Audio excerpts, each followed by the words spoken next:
Hello tout le monde, c'est Thomas de la chaîne YouTube Wrestling Kingdom, j'espère que vous allez bien.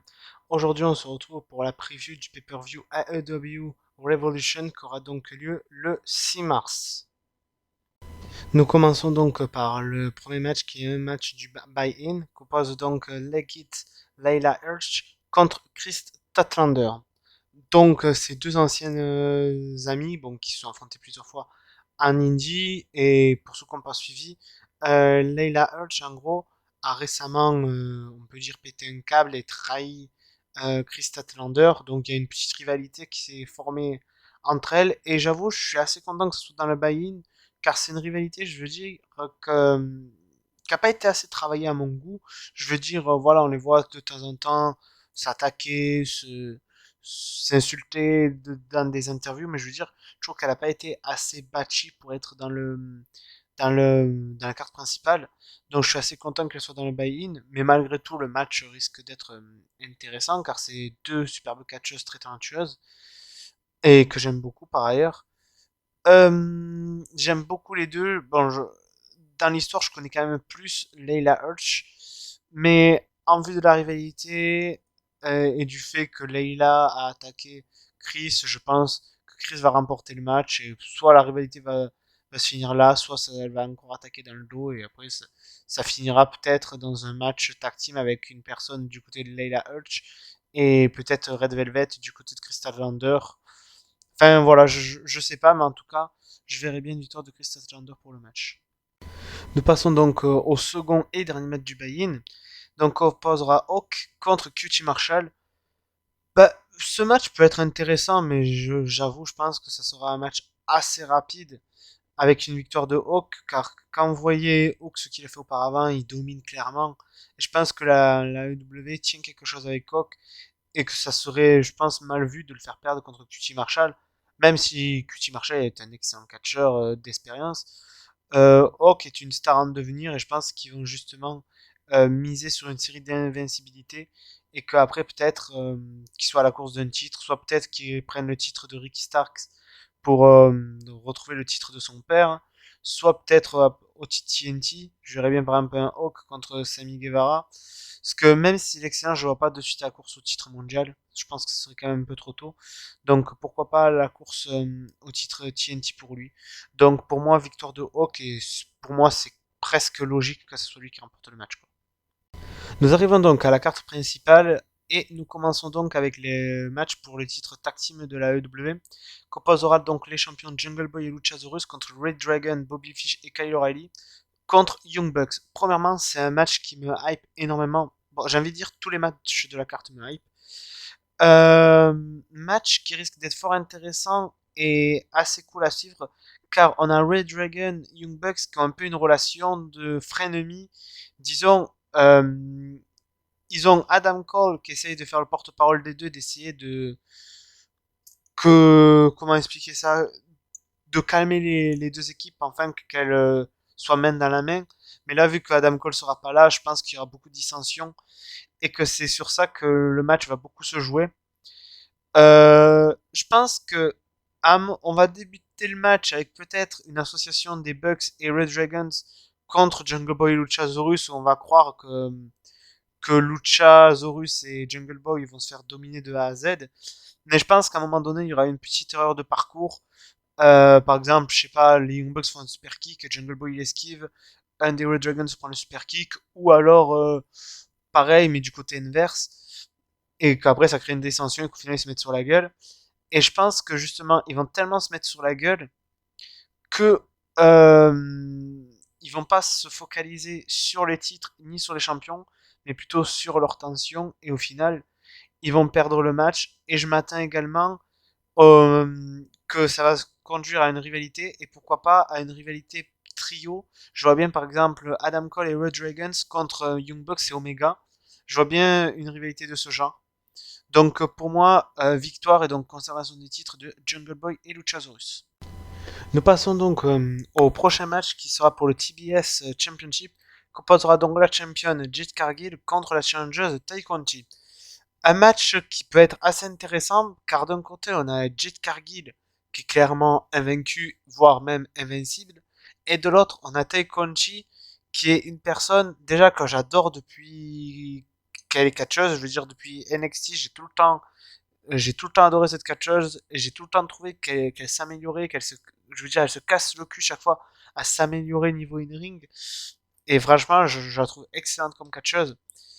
Euh, je vous avoue que je pense que la AEW veut faire un peu comme Hawk avec Jet Cargill. Enfin, même si Jet Cargill, ils avaient quand même fait le booking bien avant Hawk. Je pense qu'ils veulent en faire une série d'invincibilité, mais je pense qu'elle a déjà une série d'invincibilité assez solide. Et je pense que même si elle perdrait, elle resterait quand même une femme forte dans le roster. Donc je pense qu'il serait peut-être temps de passer le titre. Et pour moi, Ty Conti serait exactement la personne parfaite. Car elle se donne dans chaque fois dans le ring, elle fait de belles prestations, elle s'améliore. Pour moi, Ty Conti serait une belle seconde championne TBS. Donc pour moi, je vais parier sur la victoire de Ty Conti pour ce match. Nous passons donc au prochain match qui opposera donc Eddie Kingston contre Chris Jericho. Un match que je suis assez curieux car j'adore les deux catcheurs, les deux ont un style complètement différent et en fait j'essaie de comprendre d'où comment on va mener ce match et qu'est-ce que ça va faire en fait, qu'est-ce que ça va apporter. Car ok, on voit un peu Santana et Ortiz plus du côté de Santana qui commence un peu à tourner le dos au Inner Circle. On voit Jericho qui a une attitude assez plus confiante, qui commence un petit peu à redevenir heel. Donc je sais pas si ça va mener à un heel turn complet de Jericho ou au final un respect entre Eddie et Jericho. Est-ce que cela va conduire au fait que après Jericho va rayer de Inner Circle Santana et Ortiz? Est-ce que ça va être la fin du Inner Circle? Est-ce que peut-être Jericho va choisir un ou des remplaçants à Santana et Ortiz? Il y a tellement de questions que à l'heure actuelle on ne peut pas répondre. Donc pour toutes ces petites questions-là, j'ai assez hâte de voir ce match. Euh, J'aimerais beaucoup une victoire de Jericho pour justement euh, le revoir en heal parce que je pense que s'il gagne, il sera encore plus confiant. Et peut-être par triche, au moins il y aurait peut-être Santana et Ortiz qui viendraient en mode ouais, t'as triché, nanana. Et lui, peut-être, il pourrait s'associer avec deux autres personnes et affronter justement plus tard Santana Ortiz et Eddie Kingston. Donc ça pourrait donner un bon scénario. Mais la victoire d'Eddie Kingston pourrait également donner un bon scénario du sens que voilà, c'est le mec un peu que sous-côté, enfin sous-côté, que Jericho sous-estime et que justement il lui a montré qu'il pouvait tenir la route et qu'il a pu également le battre.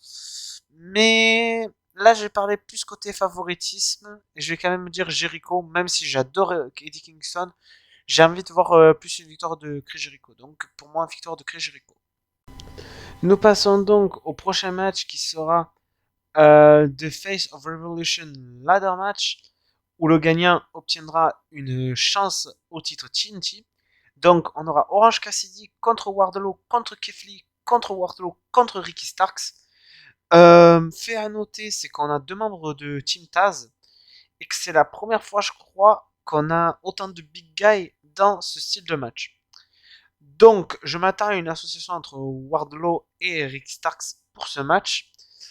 Et je m'attends également à une trahison. Du sens, je vois bien, par exemple, Wardlow sur le point de justement décrocher, et que pourquoi pas Sean Spears qui vienne et qui l'empêche, disons, de décrocher.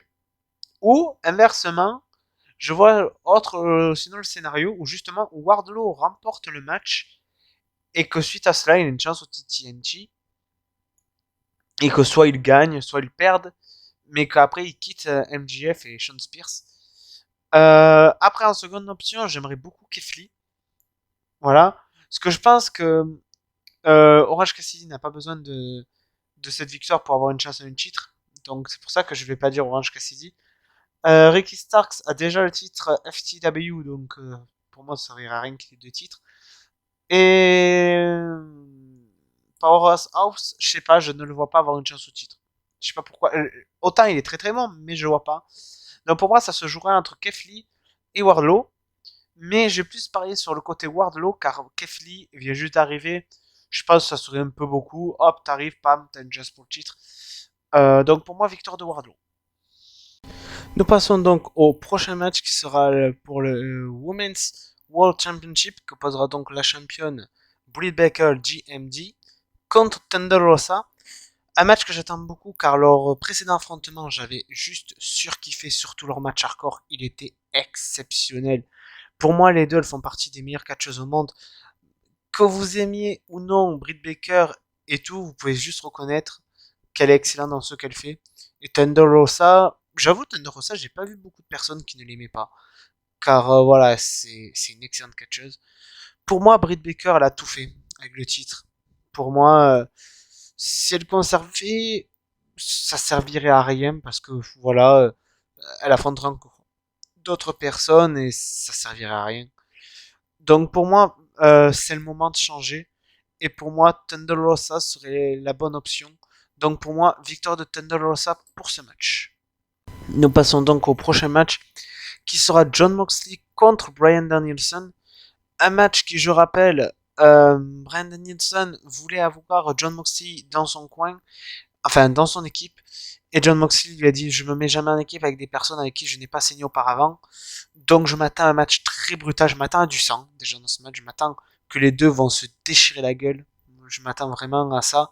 Du match très violent, je veux dire du genre de strong style, mais vraiment très très violent. Euh... Le choix du gagnant est assez compliqué, car d'un sens, je pourrais dire victoire de Bryan, mais John Moxley refuse. Mais je vais plus parier sur une victoire de John Moxley.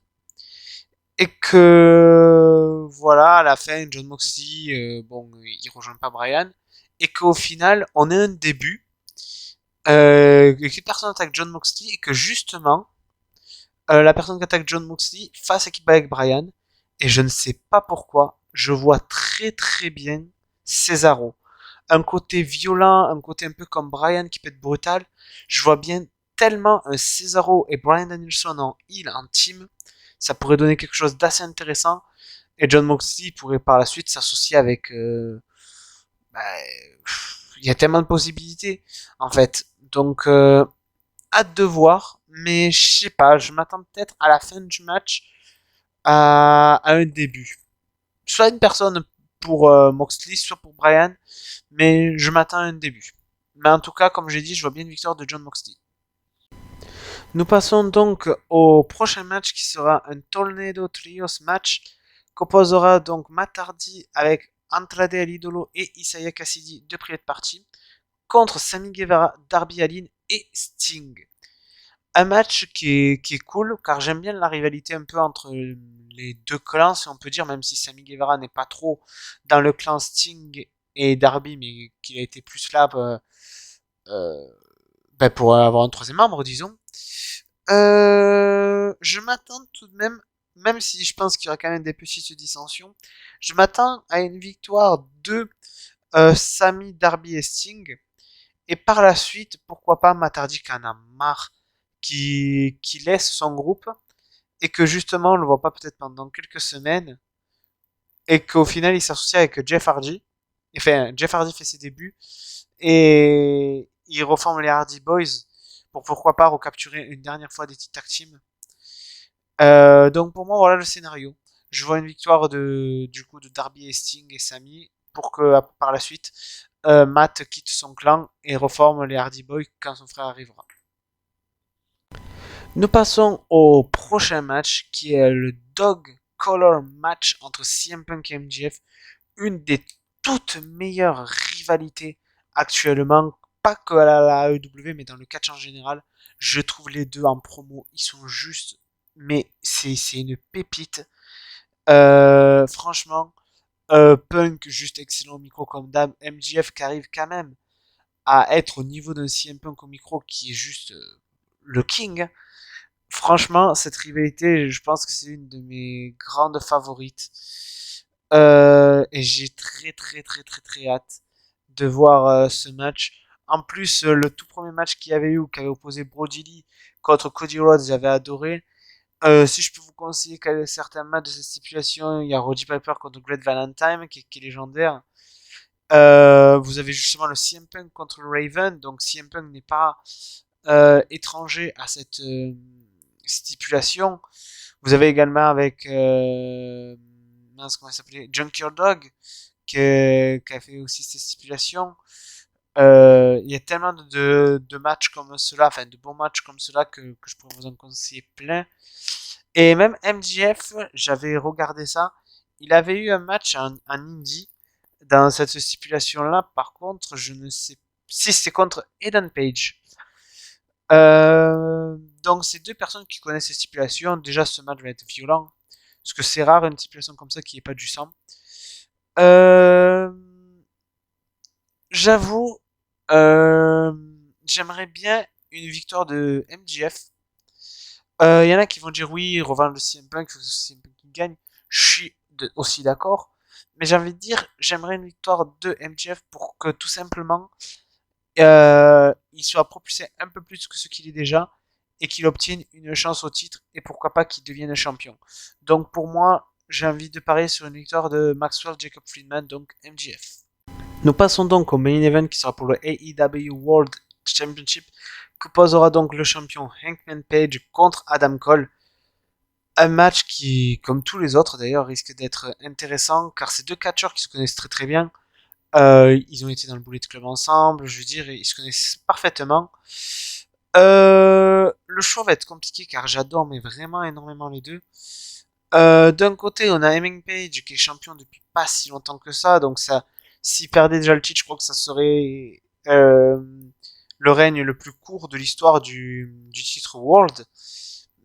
Mais de l'autre, Adam Cole est quand même un challenger assez crédible et j'aimerais beaucoup voir Adam Cole avec un titre. Euh, donc je suis assez partagé 50-50. C'est dur. Mais j'ai envie de dire, vu qu'il est quand même champion depuis pas longtemps, je vais dire victoire de Hangman Page. Après, si Adam Cole gagne, je serai quand même content. Mais ouais, je vais quand même dire victoire de Hangman Page pour ce match. Nous arrivons donc à la fin de la vidéo. Comme vous l'avez compris, hein, la carte me hype énormément. Tous les matchs sont vraiment excellents, même si quand même j'ai plus de hype pour le Bryan contre Moxley, MJF Punk, le match tag team triple menace, le main event. Enfin, tous les matchs me hype, quoi, hein. Donc, surtout avec le rachat du coup de Tony Khan avec la ROH. Je m'attends aussi maintenant de voir peut-être des stars de la ROH faire des apparitions à la AEW. Donc, hâte de voir ce que ça promet, mais ça promet comme à chaque pay-per-view AEW un show de qualité, un show qu'on va kiffer et un show qui va nous divertir, pas comme une certaine autre fédération qui font des shows en Arabie Saoudite. Du coup, j'espère que cette preview vous aura plu. N'hésitez pas à liker, commenter, partager, vous abonner. Et moi, je vous dis à plus pour une prochaine vidéo. Allez, à plus.